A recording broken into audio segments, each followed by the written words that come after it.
What's going on, everyone? It's me, Marco from PhoneDog.com, and 4K is an emerging technology.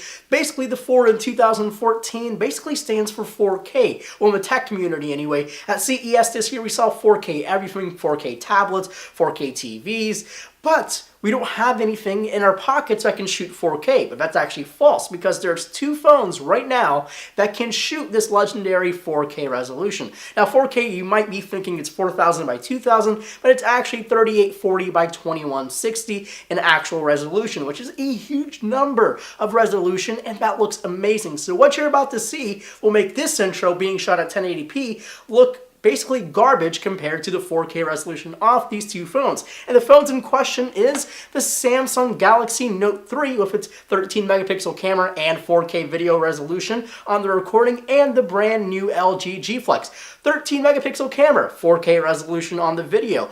Which one will battle it out to have the best 4K resolution? Well, make sure to watch. This is also an attachment to the full dogfight we have coming of these two phones, so make sure to stay tuned for that as well. But enjoy this video and its amazing 4K resolution. I think Google Chrome is the best way to watch the 4K on YouTube, so make sure to swing over there if you're not already and watch this video in its full 4K glory. If you have a 4K TV or a 4K monitor, then you'll see the best experience. I don't yet, but I have some coming on the way. So make sure to stay tuned for all of that and enjoy the video. This will be an interesting test. Why? Because even if these two shooting a massive resolution, it won't be the best 4K video you've seen, but when we hit our 4K revolution sometime this year, we want our phones to output the same resolution, which makes this test a very interesting one. There's nothing too advanced about these video systems. Both lack optical image stabilization and just record the ultra high definition content in 30 frames per second, so which one will come out on top? Here is the LG G Flex in its 4K glory. Now the color gamma, which means what color the video consists of,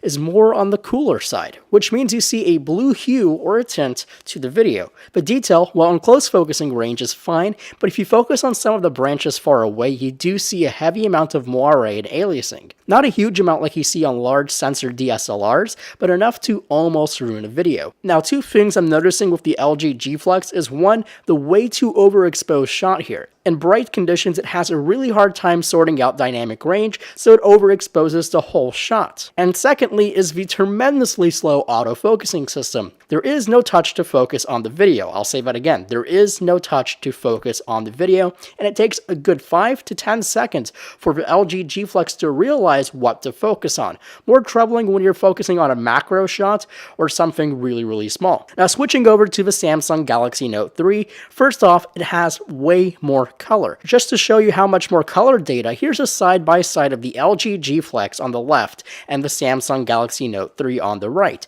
Deeper and more vibrant colors are found on the Samsung Galaxy Note 3. About the same in details and has the same problem with moire and aliasing. Other than that, it's pretty much on par with the LG G Flex, but I do have to give the upper hand to the Note 3 in autofocusing.